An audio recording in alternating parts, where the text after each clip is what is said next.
65:2 చదువుకుంటే కీర్తనలో 65:2 ప్రార్థన ఆలకించువాడా సర్వ శరీరులు నీ యొద్దకు వచ్చారు. ఎందుకని ఆయన దగ్గరకు వస్తున్నాం, ఆయన మందిరంలోకి ఎందుకని వస్తున్నాం అంటే ప్రార్థన ఆలకిస్తాడు కాబట్టి. ఈరోజు నీవైనా నేనైనా మనమైనా ఎప్పుడైతే ఆయన సన్నిధిలో దీనంగా ఉండి తగ్గించుకొని ఎప్పుడైతే ఆయనకు మొరపెడతామో ఆయన మన ప్రార్థనలో ఆలకిస్తాడు. అందుకనే మనం ఉపవాసం ఉండి ప్రార్థనకు వస్తున్నాం, లేకపోతే సంపూర్ణ రాత్రి ప్రార్థనలో ఉంటున్నాం, లేకపోతే సంఘ ప్రార్థనలో గడుపుతున్నాం. ఆ విధంగా ఆదివారాలు మాత్రమే కాదు, కానీ మనకి ఇచ్చిన ధన్యతను బట్టి, సహవాసానికి ఇచ్చిన పరిచర్యను బట్టి ప్రతి విషయంలో కూడా మనం ప్రార్థనలో గడుపుతూ ఉంటున్నాం. ప్రార్థన ఆలకించేది దేవుడే. కాబట్టి ఈ లోకంలో మనుషులు కాదు, లేకపోతే రాజులు కాదు, అధికారులు కాదు. వాళ్ళు ఆలకించిన ఒకరోజు కొడతారు, తర్వాత చూద్దాంలే అంటారు. కానీ దేవుడైతే ఖచ్చితంగా మన ప్రార్థన ఆలకిస్తాడు, మనకు జవాబు ఇస్తాడు.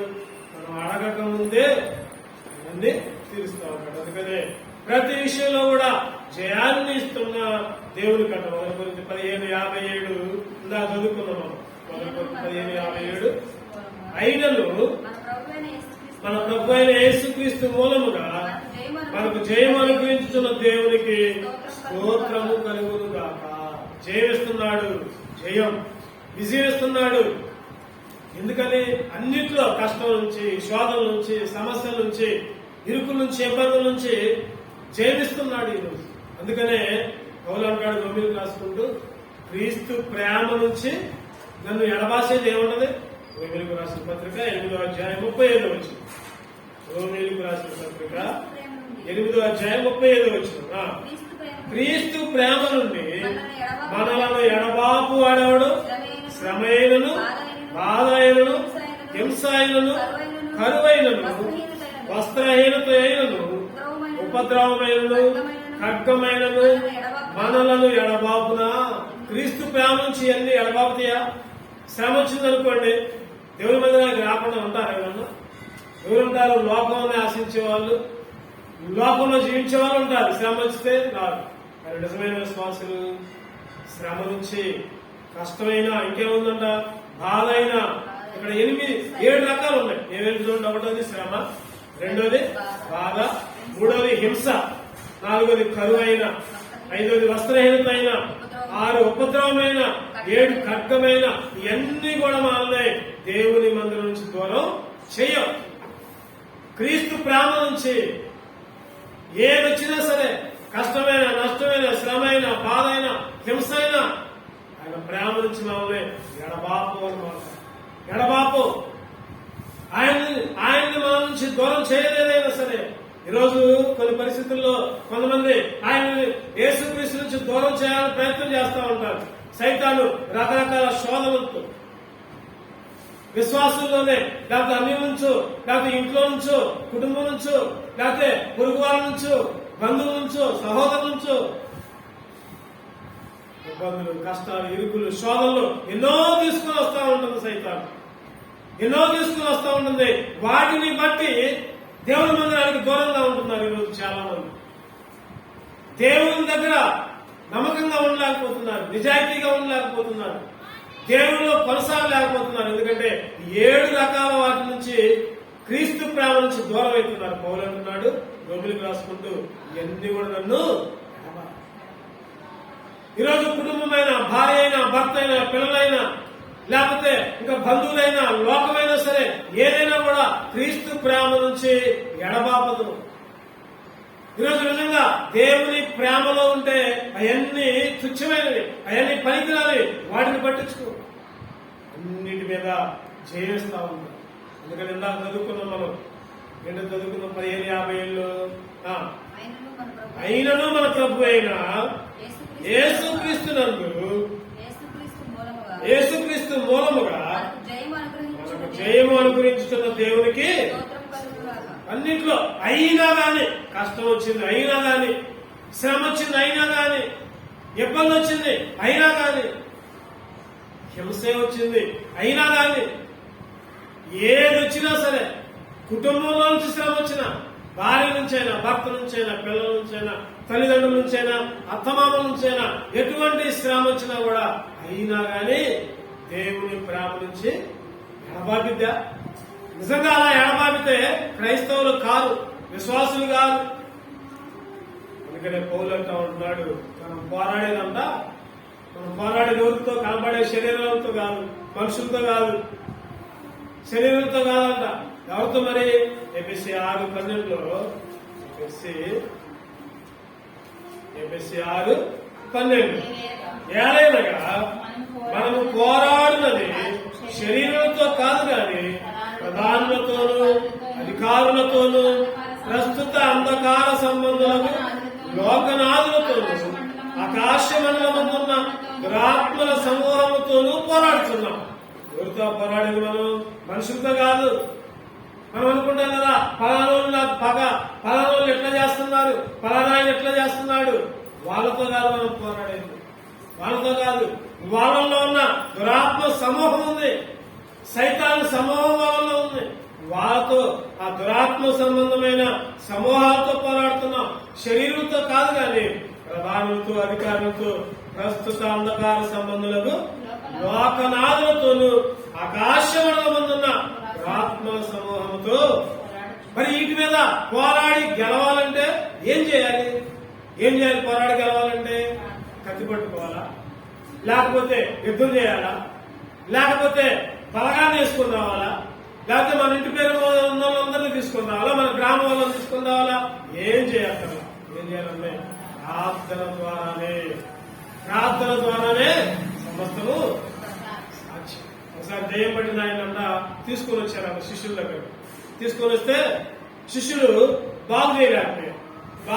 ఎంతసేపు చేసినా కూడా బాగు చేయలేకపోయారు. బాగు చేయలేకపోతే ఏం జరిగింది? ఆ శిష్యులందరూ అక్కడనే ఉంటే ఆయన ఏం చేసిందంటే యేసుక్రీస్తు దగ్గరికి తీసుకుని వచ్చారు. మోగదయ్యం పట్టిన కుమారుణ్ణి యేసుక్రీస్తు దగ్గర తీసుకుని వస్తే యేసుక్రీస్తు వెంటనే ఏం చేసిండు? మోగదయ్యాన్ని వదిలించి శిష్యులు అడుగుతారు కదా, ఏదయ్యా నువ్వైతే చేసావు స్వస్థత, నువ్వైతే వెళ్ళగొట్టావు, మేమెందుకు వెళ్ళగొట్టలేకపోతున్నా అడిగితే దేవుడు అన్నాడు కదా, ఏమన్నాడు?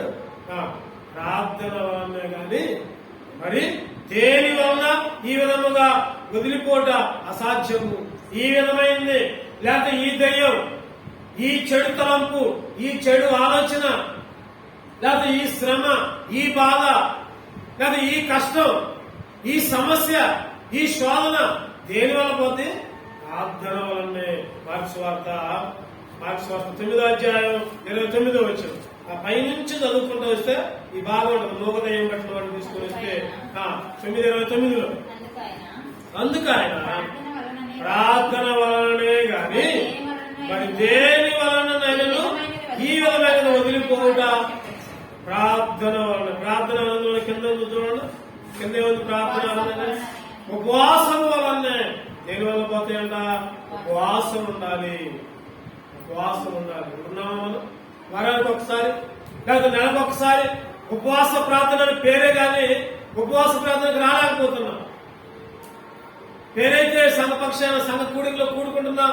ఉపవాస ప్రార్థనని, ఆన్లైన్ ప్రార్థనని, సంఘ ప్రార్థనని, లేదా ఆదివారం ఆరాధన అని, బైబిల్ స్టడీ అని రాలేకపోతున్నాం. మరి కొన్ని సమస్యలు, కొన్ని శోధనలు, కొన్ని బాధలు పోవాలంటే ప్రార్థన వలనే, ఉపవాసం ఉండటం వలనే.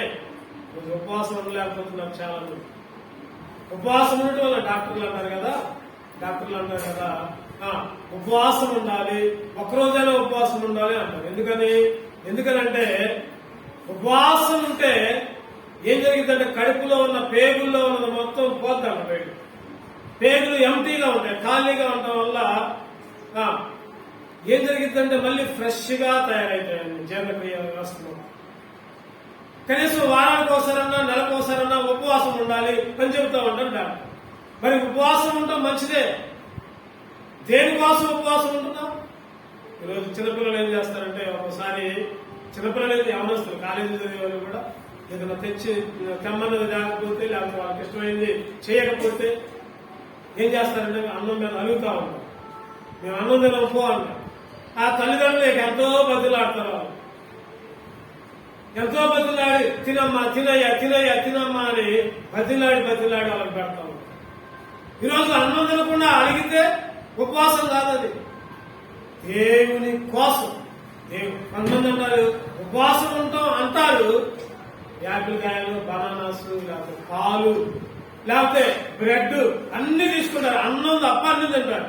మళ్ళీ పేరేమో ఉపవాసం. పాలు తాగితే పర్వాలా కానీ ఆ యాపిల్స్ జ్యూసులు అన్నం కంటే ఎక్కువ అయ్యేవాళ్ళు. ఉపవాసం పేరే.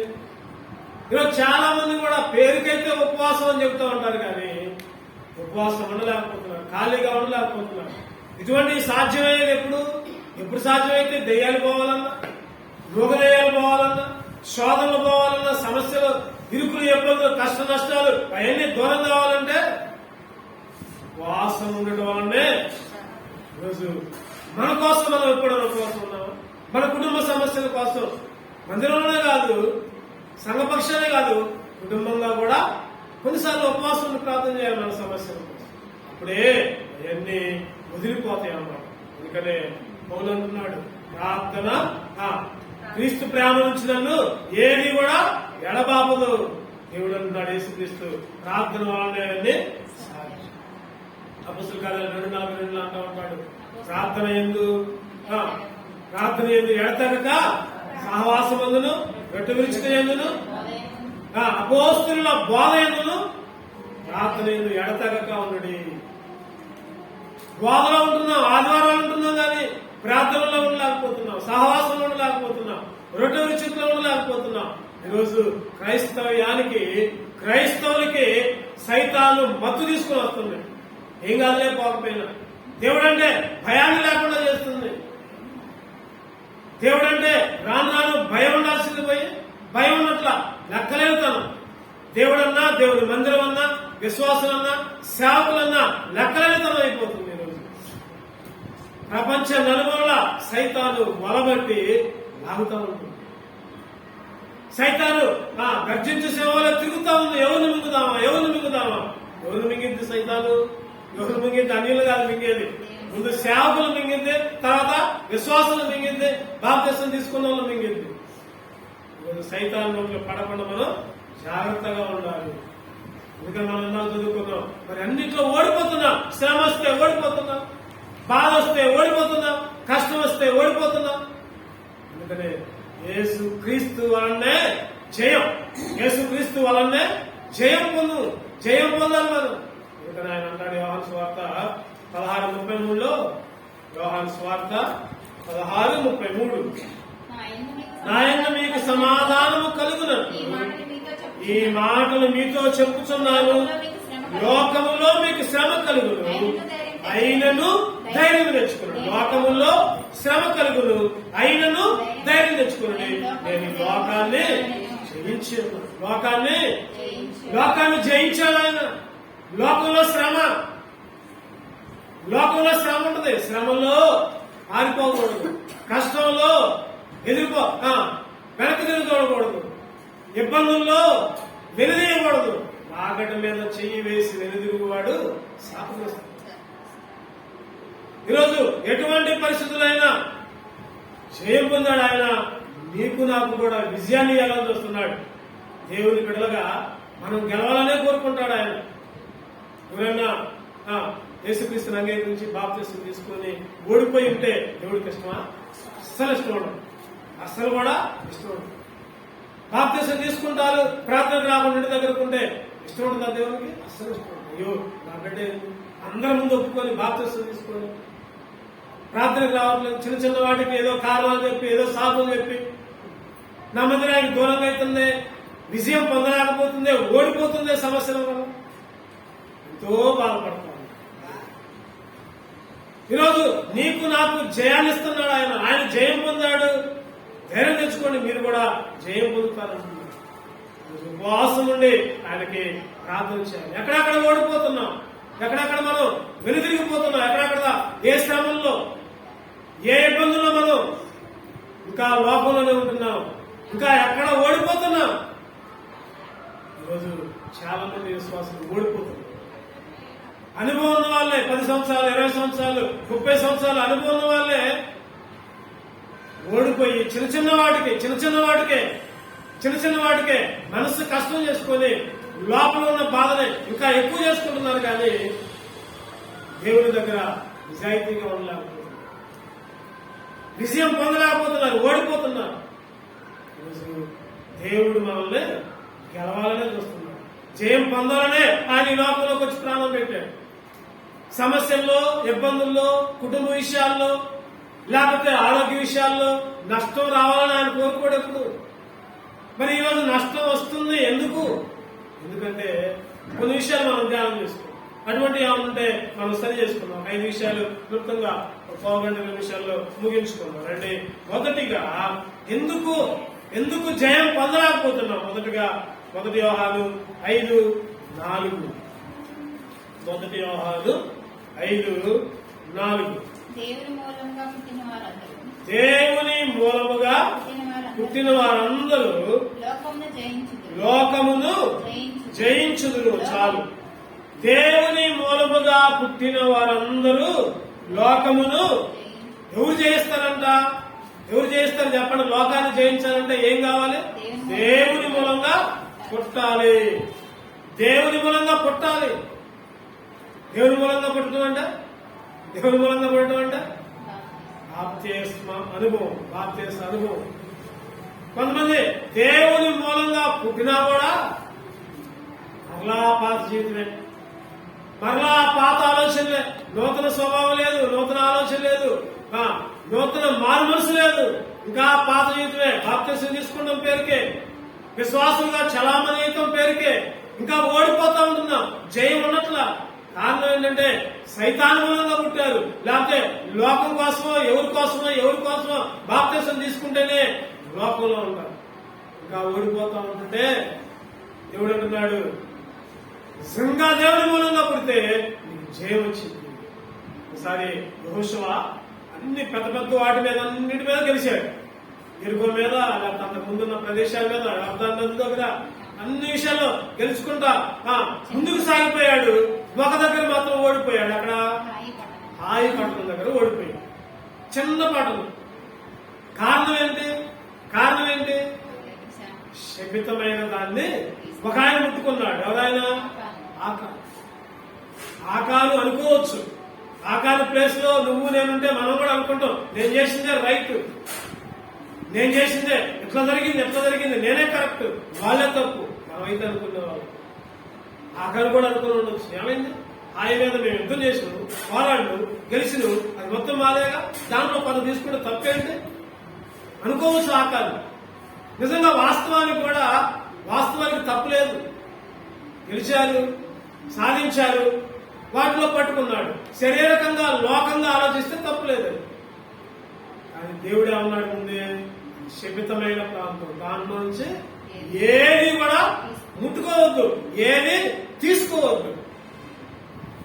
ఒక్కడే తప్పు చేసింది. దగ్గర 6 లక్షల మంది కాల్బలం ఉంది. అక్కడ 6 లక్షల మంది కాల్బలంలో 5,99,999 మంది మంచిగానే ఉన్నాడు. ఒక్కడే తప్పు చేసింది. కానీ వాటం ఎవరికి వచ్చింది? అందరికీ వచ్చింది. వాటం ఎవరికి వచ్చిందంటే ఈరోజు చిన్న విషయంలోనే అన్ని బాగానే ఉన్నాయి, చిన్న విషయంలోనే జయం మొదలైపోతుంది. చిన్న విషయంలోనే ఈరోజు ఏ విషయం అది? ఏం జరిగింది చివరికి? ఎప్పుడైతే యెహోషువ ప్రార్థన చేశాడో, యెహోషువ దగ్గర ఒప్పుకున్నాడో, ఏం చేశారు? ఆకాన్ని ఇంటిలో వాళ్ళందరినీ కూర్చి కాలేసి సమాధి చేశారు. ఈరోజు ఏ చిన్న విషయంలోనూ ఓడిపోతున్నా ఆ చిన్న విషయాన్ని తెచ్చి పూడ్చిపెట్టు, ఆ చిన్న విషయాన్ని సమాధి చేయి, ఆ చిన్న తప్పుని కనపడకుండా చేయి. అప్పుడే జయం. ఈరోజు దేవుని మూలముగా పుడితే జయం పొందుతావు. ఈరోజు ఓడిపోతున్నావంటే ఏదో చిన్న విషయం ఉంది నీ దగ్గర, ఏదో చిన్న విషయం నా దగ్గర ఉంది, లేకపోతే మన దగ్గర ఉంది. సరి చేసుకున్నావు. నేనైతే గెలవలేకపోతున్నాను, నువ్వైతే నేను గెలవాలని, నేను జయం పొందాలని నా కోసం ఈ లోకానికి వచ్చావు. కానీ నేనైతే ఓడిపోతున్నానయ్యా. నేనైతే చిన్న చిన్న వాటినే మనసులో పెట్టుకొని ఏదో చేస్తున్నానయ్యా, ప్రభా ఓడిపోతున్నానయ్యా. ఈరోజు మనం ఒప్పుకోవాలి, ప్రభా నా దగ్గర ఏదైనా చిన్నది ఏదైనా ఉంటే పూడ్చిపెట్టేటట్టు చేయాలి, సమాధి చేసేటట్టు చేయాలి, కప్పేటట్టు చేయాలి. మొదటిది ఎప్పుడు దేవుని మూలముగా పుడితే చేయవచ్చు. దేవుని మూలంగా పుడితే ఈ అసూయ, ద్వేషాలు, ఒకలంటే ఒకళ్ళ కోపాలు, పగలు, లేకపోతే చిన్న చిన్న విషయాలు, మనస్పర్ధలు ఇవన్నీ ఉండవు. దేవుని మూలంగా పుడితే జయం పొందుతాం. రెండో విషయం చూద్దారండి, 1 యోహాను 5:4 వచ్చి, 1 యోహాను 5:4 వచ్చి, దేవుని మూలంగా పుట్టిన వారందరూ లోకమును జయించుదు. లోకమును జయించిన విశ్వాసము, లోకమును జయించిన విజయము మన విశ్వాసమే. విశ్వాసమే. రెండోది విశ్వాసం ద్వారా జయం. ఒకటోదేమో దేవుని మూలంగా పుడితే జయం, రెండవది విశ్వాసం ద్వారా జయం. విశ్వాసం ద్వారా జయం పొందాలి. నిజంగా విశ్వాసం ఉందా? విశ్వాసం ఉంటే ప్రతి స్థలమందు కూడా విజయమంట. ప్రతి స్థలంలో 2 కొరింథీ 2:14 వచ్చి, 2 కొరింథీ 2:14 వచ్చి, మా ద్వారా ప్రతి స్థలమందును క్రీస్తుని గూర్చిన జ్ఞానం యొక్క సువాసనను కనపరచు. ఆయన యందు మమ్మల్ని ఎల్లప్పుడూ విజయోత్సాహంతో ఊరేగించుతున్న దేవునికి ప్రతి స్థలంలో విజయం. ప్రతి స్థలంలో కూడా విశ్వాసం ఉంటే ప్రతి స్థలంలో కూడా విజయం. ఎప్పుడు 11:33 అంటా ఉన్నాడు, విశ్వాసం ద్వారా అంట రాజ్యాలను జయించారంట. వాళ్ళు విశ్వాసం ద్వారా రాజ్యాలను జయించారు. పాత నిబంధనలో ఉన్న భక్తులందరూ విశ్వాసం మూలంగానే మోషే, అహరోను, లేకపోతే యెహోషువ, లేకపోతే రాజులు యుద్ధాలు గెలిచారు, జయించారు, కొన్ని పట్టణాల్లో ఇచ్చారు. అబ్రహాము, ఇస్సాకు, యాకోబులు విశ్వాసం ద్వారానే ముందుకొచ్చారు. విశ్వాసం ద్వారానే అబ్రహాము ఏం చేశాడు? కన్నా కొడుకుని బలియడానికి కూడా వెనకాల నాకు వాగ్దానం ఇచ్చిన దేవుడు నన్ను అభివృద్ధి చెందిస్తాడు. ఆయన ఏం చెబితే చేయడమే పని. కన్నా కొడుకులు కూడా బలియటానికి సిద్ధపడ్డాడు. అప్పుడు ఆ విశ్వాసం మూలంగానే. ఈరోజు రెండవది విశ్వాసం ద్వారా జయంగా. విశ్వాసం ద్వారా కీర్తనలు 18:29 కీర్తనలు 18:29 కీర్తనలు 18:29 నీ సహాయం వలన నేను సైన్యమును జయింతును. నా దేవుని సహాయం వలన ప్రాకారమును దాటుదును. నా దేవుని సహాయం వలన ప్రాకారమును దాటుదును. ఎవరి సహాయం ఉంటే? దేవుని సహాయం ఉంటేనే సైన్యాన్ని జయిస్తాం. సైన్యము ఏంటిదా? సైన్యం సైతాను సైన్యం. సైతాను సైన్యం ఈ లోకంలో నీకు నాకు ఎదురొడ్డి అటగిస్తుంది. రాత్రి మాకు మందిరానికి వెళ్ళమాకు. లోకంలో ఉండు, లోకాచారాల్లో ఉండు, లోక తలంపుల్లో ఉండు. సైతాను సైన్యం అంట ఏం చేస్తుందంటే జయం లేకుండా చేస్తుంది. ఏం చేయాలి మనం? దేవుని సహాయం వల్ల ప్రాకారాన్ని దాటుదును. ప్రాకారాన్ని దాటాలంటే దేవుని సహాయం కావాలి. నీ లోకం అనే ప్రాకారం, నీ జీవితం అనే ప్రాకారం, కుటుంబం అనే ప్రాకారాలు నీకు అడ్డంగా ఉంటున్నాయా? మరి వాటిని దాటాలంటే దేవుని దగ్గర ఉపవాసం ఉండి ప్రార్థన వలనే ఇది సాధ్యం. ప్రార్థన లేకపోతే అది పోదు. ఆ సమస్య అంతే ఉంటుంది, ఆ కష్టం అంతే ఉంటుంది. విశ్వాసం అంట. విశ్వాసం ద్వారానే ఆవగింజంతా వస్తుంది. మొత్తం 17:20 మత్తయి సువార్త 17:21 అందుకైన మీ అల్ప విశ్వాసము చేతనే మీకు ఆవగించంత విశ్వాసం వల్ల ఈ కొండను చూసి ఎక్కడి నుంచి అక్కడికి పోమని కానీ అది ఆవగించంత విశ్వాసం. అయినా మేము ఎందుకు దాన్ని వెళ్ళగొట్టలేకపోయామని శిష్యులు అడుగుతుంటే అదంతా అల్ప విశ్వాసం. ఈరోజు నాకు శ్రమ ఎందుకు వస్తుంది? అల్ప విశ్వాసం. నాకు బాధ కష్టం ఎందుకు వస్తుంది? అల్ప విశ్వాసం. నిజంగా విశ్వాసం ఉంటే శ్రమ వచ్చిన దడవు, కష్టం వచ్చిన దడవు. నాకు చదువుకున్నాం మనం ఏంటది? శ్రమ అయిన, బాధ అయిన, హింస అయిన, ఖడ్గమైన, ఉపద్రవమైన, కరువైన క్రీస్తు ప్రేమ నుంచి నన్ను ఎడబాసిద్దా? ఏది వచ్చినా కూడా దాన్ని పక్కన పెట్టాల్సిందే.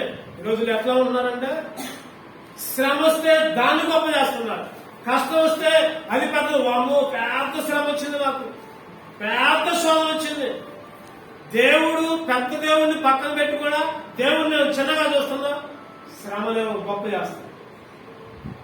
మనకు వచ్చిన కష్టాలు ఇంతకంటే శోధన ఎవరికి రాదు అని అనుకుంటా ఉంటాం. అప్పుడప్పుడు మనందరము ఇంత కష్టం, ఇంత సహించుకుంటున్నాను నేను, వీటికంటే గొప్ప దేవుడు మన దగ్గర ఉన్నాడని మర్చిపోతున్నాం.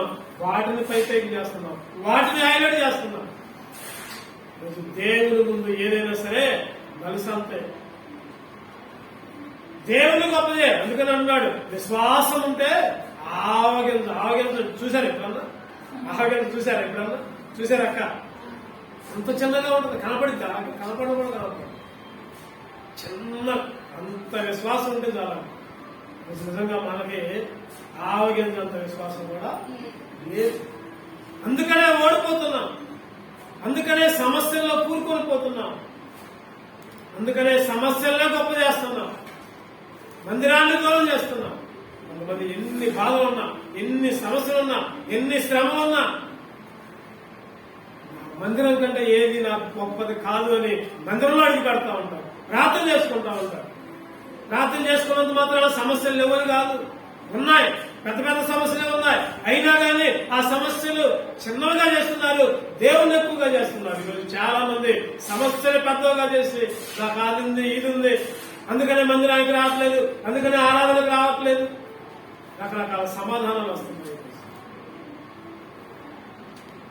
పేరుకైతే ఉపవాసం ఉంటున్నాం, ఉపవాస ప్రార్థనకు వస్తున్నాం, కానీ వాటినే గొప్ప చేసుకున్నాం, మన పనులే మనం గొప్ప చేసుకుంటున్నాం. దేవుని సమయాన్ని వృధా చేసుకుంటున్నాం, దేవుని గొప్ప చేయలేకపోతున్నాం. అందుకనే 10 గంటలకు ప్రార్థన అంటే 11 కూడా వస్తూనే ఉంటున్నారు చాలా మంది. ఉపవాస ప్రార్థన పేరుకైతే ఉపవాస ప్రార్థన దేవుని నామంలో హెచ్చరిస్తూ ఉంటుంది. ఏంటంటే మన పనులు, మన సమస్యలు, మన కష్టాలు, ఈ లోకంలో ప్రతి మనిషికి సమస్య ఉంది. సమస్య లేని వాళ్ళు ఉన్నారు ఎవరన్నా? ఎవ్వరు లేరు. ప్రధానమంత్రి దగ్గర నుంచి, రాష్ట్రపతి దగ్గర నుంచి పేదవాడి దాకా అన్ని సమస్యలే. నేను బాగున్నా, నాకు సమస్య లేదని చెప్పేవాళ్ళు ఎవరు లేరు. నిజంగా ఎవరున్నారంటే అట్లా చెప్పేవాళ్ళు, నాకే బాధ లేదని చెప్పేవాళ్ళు తినటానికి కూడా లేకుండా పూరి గుడిసెలో ఉండి కొడుకులు కూతుళ్ళు సరిగా చూడకపోయినా కొంతమంది విశ్వాసంతో మందిరాన్ని ఆనుకొని మందిరంలోనే జీవించుకుంటూ, మందిరంలోనే అన్ని చేసుకుంటూ నాకే చింత లేదు, సంతోషంగా ఉంటున్నారు. చాలా మందికి సంతోషం లేదు. ఆస్తులున్నా, అంతస్తులున్నా, ఏమీ లేకపోయినా దేవుణ్ణి కలిగి ఉండటం వల్ల సంతోషం. శ్రమైన, బాధ అయినా ఎప్పుడు విశ్వాసము ద్వారా. రెండవది విశ్వాసము ద్వారా విజయం, విశ్వాసం ద్వారా జయం పొందాలి. మనం ఓడిపోతున్నాం విశ్వాసం లేకుండా. ఒకటోదేమో దేవుని మూలంగా పుడితే జయం, దేవుని మూలంగా పుట్టినా కూడా సైతాని కిందనే ఉంటున్నాం. మూడో విషయం చెప్తారంటే ఎక్కడ ఓడిపోతున్నాం మనం? యోషువ 6:20. యోషువ 6:20. యోషువ 6:20. యాజకులు బోర్ల ప్రజల కేకలు వేసింది. ఆ బోర్ల ధ్వని విన్నప్పుడు కేకలు వేయగా ప్రాకారము కూలెను. ప్రజలందరూ తమ ఎదుటికి చక్కగా పట్టణములు. విషయం ఏంటంటే ఎరికో పట్టణాన్ని స్వాధీనం చేసుకోవడానికి యెహోషువ తన పలకు ఏం చేసింది చెప్పండి? ఏం చేసింది? కత్తులు తీసిందా, లేకపోతే గొడవలు తీసుకుని వచ్చిందా, లేకపోతే గుద్దిందా, శరీరక బలాన్ని ఉపయోగించిందా? ఏమి చేయాల. ఏం చేశారు వాళ్ళు? దేవుడు ఏం చెప్పాడు? చుట్టూ తిరుగు, రోజుకి ఒకసారి తిరుగు. రోజుకి ఎట్లా తిరగాలి? కేకలు వేసుకుంటూ ఎట్లా జరగాలి? ఆ పై విషయాలు ఇంతకుముందు మనం ఎరుకో గురించి ధ్యానం చేసుకున్నప్పుడు చెప్పుకున్నాం. మనం కేకలు వేసుకుంటూ దేనికి సాదృశ్యం అయ్యి చేతులెత్తుకుంటూ కేకలు వేసుకుంటూ దేనికంటే స్తుతికి సాదృశ్యం. స్తుతి 6 రోజులు తిరిగారు. 7వ రోజు ఏం చేయమని చెప్పాడు దేవుడు? 7 సార్లు తిరగండి. ఎట్లా తిరగాలంట? కేకలు వేసుకుంటూ తిరగండి, గోడలుకుంటూ తిరగండి.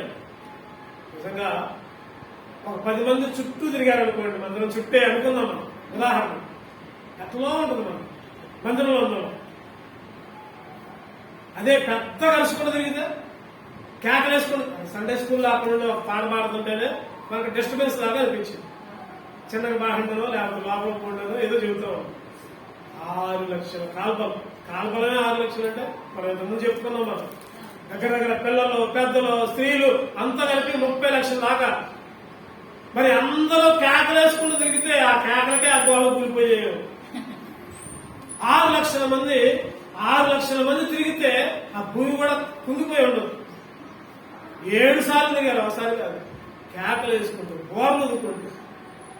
ఈరోజు 3వ విషయం ఏంటంటే, నా తలంపు ఈ వచ్చిన భాగం ద్వారా ఏంటంటే, మనకి జయం రావాలంటే దేవుని దగ్గర కేకలు వేయాలి, స్తుతించాలి. స్తుతించుట ద్వారా జయం. స్తుతించడం ద్వారా ఈరోజు స్తుతిస్తున్నామా?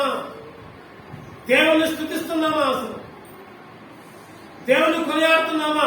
చేతులెత్తి ఆయనకు మొరపెడుతున్నామా? చేతులు ఎత్తడం కూడా స్తుతించడానికి లెక్కే, స్తుతించడానికి గుర్తే. ఒకసారి మోషే, ఇంకా ఎవరు? మోషే, అహరోను, యెహోషువ అమాలేకీయుల మీద యుద్ధానికి పోతే మోషే చేతులెత్తినప్పుడేమో ఏం జరుగుతుంది? అక్కడ గెలుస్తున్నారు. చేతులు దించుతేనేమో ఓడిపోతున్నారు. ఎక్కడ ఉన్నది? నిర్గమాకాండం. ధ్యానం చేసుకోండి. నిర్గమాకాండం 17, నిర్గమాకాండం 17:11 చెప్పాలి. మోషే తన చెయ్యి పైకెత్తినప్పుడు ఇశ్రాయేలు గెలిచి, చెయ్యి దింపినప్పుడు అమాలేకీయులు గెలిచి. చెయ్యి పైకెత్తితే గెలిచారంట, దించితే ఓడిపోయారంట. చెయ్యి పైకెత్తడం దేవుణ్ణి స్తుతించడానికి గుర్తు. ఈరోజు మనం చేతులెత్తి ఆయనకు మొరపట్టాలి, చేతులెత్తి ఆయన స్తుతించాలి. ఆకాశం వైపు అంట. చేతులు ఎవరికి వెళ్ళి ఎత్తాలి? ఆకాశం వైపు. అందుకనే కీర్తనకారుడు 134:2 కీర్తనలు 134:2 పరిశుద్ధ స్థలము వైపు నేను చేతులెత్తి యెహోవాను ఎవరి వైపు? పరిశుద్ధ స్థలం వైపు. ఈరోజు మనం ప్రార్థన చేసినప్పుడు చేతులెత్తి ప్రార్థన చేయాలి. కొద్దిసేపు చేయిస్తేనే మనకి నొప్పులు పడతాం. నేను మా అమ్మగారి గురించి నేను చాలా చెప్పలేమన్నా, చాలా విషయాలు ఉన్నాయి, సమయం లేదు. గుర్తొచ్చింది ఇప్పుడు చేతులు ఎత్తడం అనేసరికి గుర్తొచ్చింది. ఒకసారి నేను మధ్యరాత్రి 3:30 ఆ ప్రాంతంలో కిందకొచ్చి పై గదిలోనే పడుకునేవారు. ఇంటి దగ్గర కిందకొచ్చి పోయేటప్పుడు మా అమ్మగారు సోఫా ఉండేది. అక్కడ సోఫా దగ్గర మోకరించి చేతులెత్తి ప్రార్థన చేసేవారు. చేతులెత్తి. ఈరోజు మేమైనా లేకపోతే మన సంఘమైనా దేవుని బిడ్డలైనా ఈరోజు క్షేమంగా దేవునిలో ఉన్నామంటే ఆ రోజు చేతులెత్తి స్తుతించడం ద్వారానే. ఈరోజు మనం కూడా చేతులెత్తి ప్రార్థన చేయాలి. మన కోసం, మన పిల్లల కోసం, మన కుటుంబం కోసం స్తుతించాలి ఆయన. ఈరోజు జయం ఉన్నట్లా. భర్త ప్రార్థనకు వస్తే భార్య రావట్లేదు, భార్య ప్రార్థనకు వస్తే భర్త రావట్లేదు. ఓడిపోతున్నాం. ఈరోజు ఎన్నో విషయాల్లో వాటమి సైతాను కుంగదీస్తుంది. మనం ఆ సైతాను మీద నుంచి, ఆ వాటం నుంచి గెలుపొందాలంటే ఏం చేయాలి చెప్పండి? చేతులెత్తి నా జీవితంలో ఎన్నో వాటములు అయ్యా. కుటుంబ పరంగా కానీ, సంఘ పరంగా కానీ, లేకపోతే ఆరోగ్యపరంగా కానీ, ఆర్థికంగా కానీ, ప్రభా అప్పుల విషయంలో కానీ, లేకపోతే గ్రామ పరంగా కానీ ఎన్నో సమస్యలయ్యా, ఎన్నో బాధలయ్యా. ఓడిపోతున్నానయ్యా. ప్రభా గెలిపి అయ్యా, నాకు జయాన్ని అయ్యా. నువ్వైతే జయాన్ని పొందావయ్యా. మనం ప్రార్థన చేయాలి. ఎన్నో వాటముల్లో, ఎన్నో వైఫల్యాలతో, ఎన్నో సమస్యలతో వాస్తవంగా ఈ రోజు నేను హాస్పిటల్కి వెళ్ళాలి. మా అన్నయ్య, మా కన్నాన్న గారి కొడుకు క్యాన్సర్ తో తీవ్రంగా బాధపడి నిన్నే సీరియస్ ఉందంటే హాస్పిటల్కి తీసుకెళ్ళాం. Cancer hospital. ఇంతకుముందు బాగానే ఉంది. వెళ్ళాలి లెక్కైతే వెళ్దాం అనుకున్నాం, కానీ ఉపవాస ప్రార్థన ఉంది. ప్రార్థన తర్వాతనే ఏదైనా చేద్దాం అనుకున్నాం. ప్రార్థన అయిపోయిన తర్వాత ఆ పరిస్థితులు కొన్నప్పుడు కూడా దేవుని సన్నిధి కంటే ఏది ముఖ్యం కాదు. లేకపోతే మన అందరూ వచ్చేవాళ్ళు ఎక్కడికి. మొన్న ఆదివారం మా ప్రధాన గారి కుటుంబం అందరిని ఆహ్వానించేవాళ్ళం. పరిస్థితి బాగలేకపోయేసరికి మేము కూడా చెప్పలేకపోయాం. అమ్మాయి ఈరోజు హాస్పిటల్లో ట్రీట్మెంట్ చివరి గడియల్లో, చివరి రోజుల్లో దేవుని స్వస్థత ఇస్తే, దేవుని స్వస్థత కోసం మేము అందరం ప్రార్థన చేస్తాం. ఎంతో చక్కగా హార్మోనియం వాయించేవాడు, క్యాషియో వాయించేవాడు, సాక్ష్యం కూడా చెప్పాడు. అయినా కానీ మరలా ఎందుకు క్యాన్సర్ తిరగబెట్టింది. అంతకుముందు సంఘంలో కూడా చెప్పాము, మనం ప్రార్థనలు పెట్టమని ప్రార్థన చేశాము. స్వస్థ వచ్చింది, మరలా ఎందుకు మరలా అదే రోగం రిపీట్ అయ్యి మరలా ఎక్కువగా ఈరోజు అన్కాన్షియస్ లో ఉండిపోయి. మరి కొన్ని పరిస్థితులు అటువంటివి వ్యతిరేకంగా ఉన్నప్పుడు కూడా దేవుని తర్వాతనే ఉపవాస ప్రార్థన, ఉపవాసం ఉండాలి.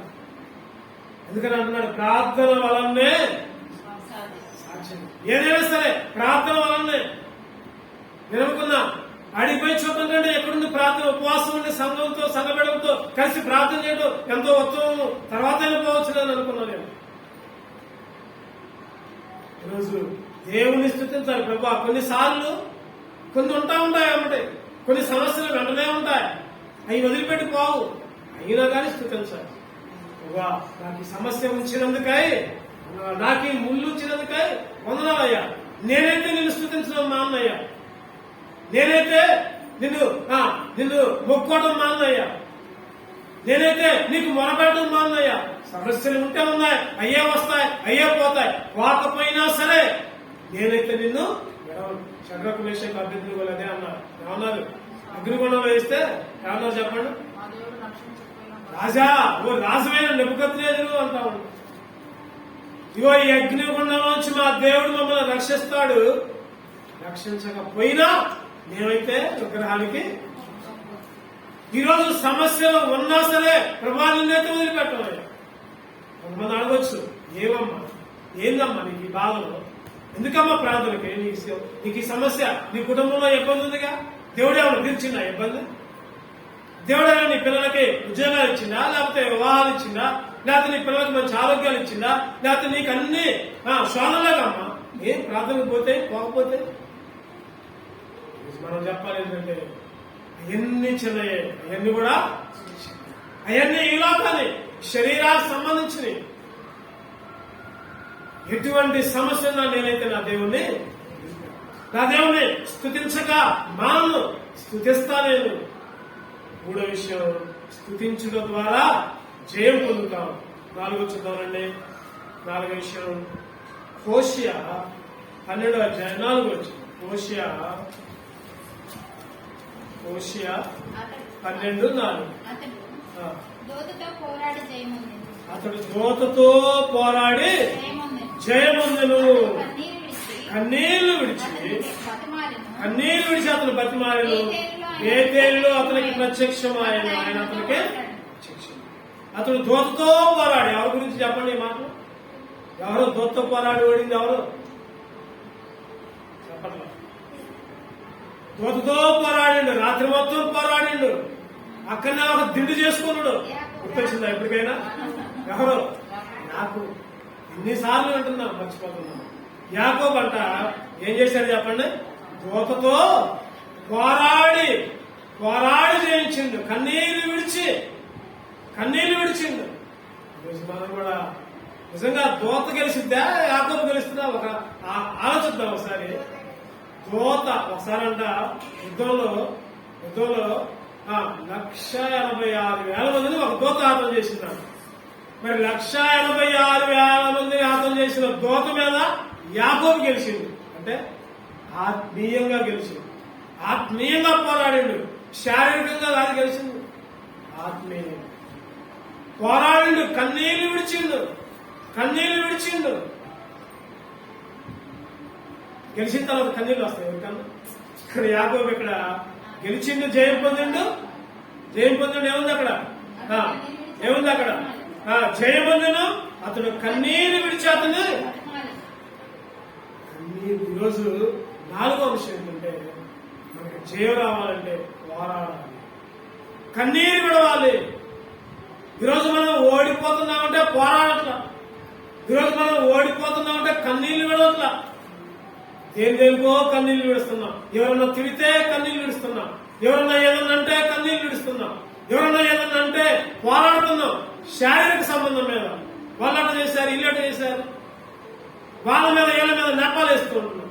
అసలు చేయాల్సిన దగ్గర మాత్రం పోరాడలేకపోతున్నాం, కన్నీళ్లు కార్చాల్సిన దగ్గర కార్చలేకపోతున్నాం. ఈ కన్నీళ్లు కళ్ళలో భద్రం చేస్తా ఉంటాడు దేవుడు. ఈరోజు పోరాడుతున్నామా? కన్నీళ్లు విడుస్తున్నామా? యెహోషాపాతు అంటాడు, అయ్యా నీవేనయ్యా నా దిక్కు, ఇంకా ఏ దిక్కు నాకు లేదయ్యా, యుద్ధంలో విజయాన్ని అయ్యా. యెహోషాపాతు కోరుకుంటే పక్క రాజ్యాలు, పక్క రాజులు సైన్యాన్ని పంపిస్తారు, కానీ వాటి మీద ఆధారపడాల. నీవే నా దిక్కయ్యా, నీవైపే చూస్తున్నానయ్యా, నాకు విజయం అయ్యా.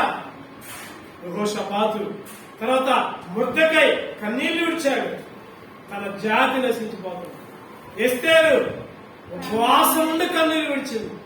ఎస్తేరుకి దర్జాగా ఉండొచ్చు, పోయి రాణిగారి దగ్గర రాజు దగ్గర హాయిగా ఉండొచ్చు, ఏడవక్కర్లా, ఉపవాసం ఉండక్కర్లా.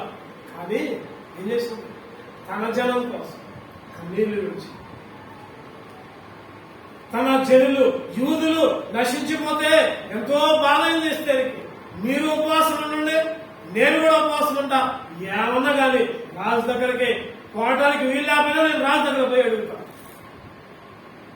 నిజంగా ఉపవాసం ఉండకుండా పోయినా రాజుగారు ఎంతో ఎస్తేరు మాట. ఉపవాసం ఉండకుండా, ప్రార్థన చేయకుండా, ఇదిగో నేను రాణిని అని ఒక మాట చెప్పి నేను రాజుగారిని అడుగుతాను పోలా. ఏం చేసింది?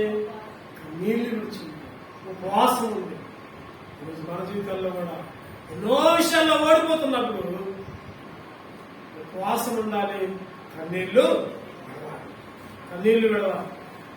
ఎప్పుడైతే ఏ విధంగా ఉపవాసం ఉండి కన్నీళ్లు విడుస్తామో, ఎస్తేరు లాగా, లేకపోతే మొర్దెకై లాగా, లేకపోతే ఇంకా ఎంతో మంది భక్తులు ఉన్నారు. నినివే పట్టణస్తులకి ఆ యోన వచ్చి చెప్పగానే జంతువులు కూడా రాయబడి ఉంటుంది అన్నమాట. అన్ని రాజు దగ్గర నుంచి అందరూ కూడా ఉపవాసం ఉండి మొరపెట్టారు. నాశనం చేయాలనుకున్న దేవుడే నాశనాన్ని తప్పించాడు, కీడు చేయలా. ఈరోజు నా ప్రవర్తన బట్టి దేవుడికి నీ మీద నా మీద ఏమైనా కోపం ఉంటే ఈరోజు ప్రార్థన చేద్దాం కన్నీరు విడిచి. ప్రభా నేను పోరాడుతున్నానయ్యా, నాకు కన్నీరు విడుస్తున్నానయ్యా, ప్రభా శారీరకంగా ఎంతో దిగజారిపోయానయ్యా నేను, ప్రభా నా మీద ఏమైనా కీడు రావాలని ప్రభా నువ్వు ఆలోచిస్తే తప్పించయ్యా, జయాన్ని అయ్యా, వాటి నుంచి గెలుపు దిశగా నన్ను ప్రవేశింపజేయ్యా. ఈరోజు ప్రార్థన చేద్దాం. 4వ విషయం పోరాడాలి, కన్నీళ్లు విడవాలి, ప్రార్థన చేయాలి, అప్పుడే జయం వచ్చింది. చివరిగా 5వ విషయం చూసుకొని ముగించుకోండి. 2 రాజులు 18:7 వచ్చింది. 2 రాజులు 18:7.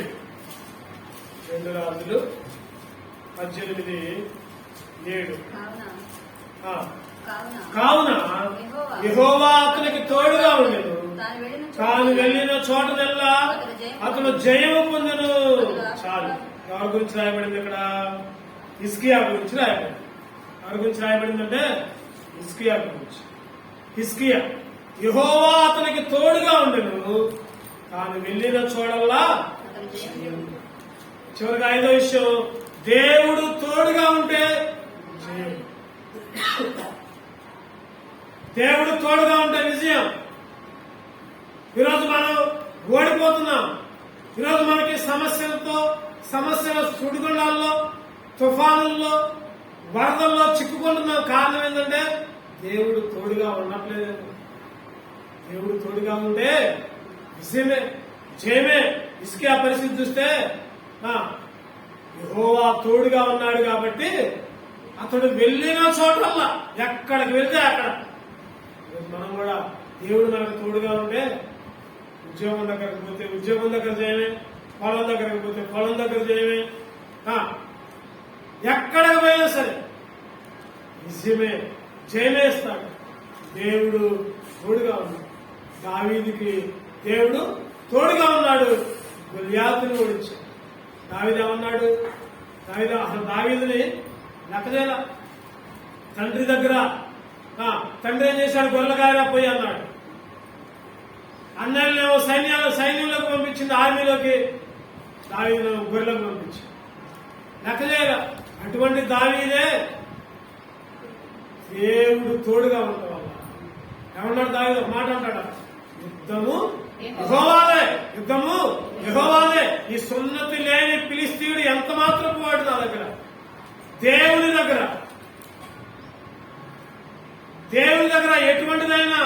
ఎటువంటిదైనా చిన్నదే. ఆ గొలియాతు చూడటానికి చాలా పెద్దగా ఉన్నాడు, అజానుబాహుల్లా ఉన్నాడు. దావీదేమో చిన్న పిల్లవాడు.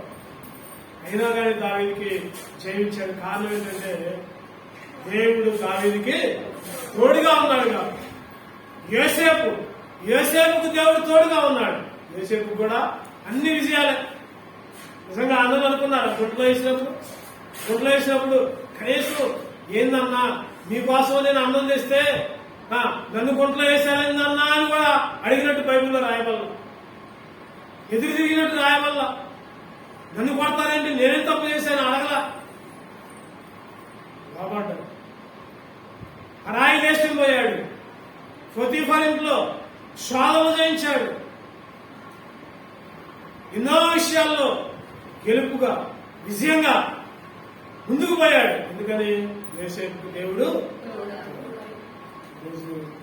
నీవు నేను కూడా ఎన్నో విషయాల్లో వాటన జరుగుతుంది.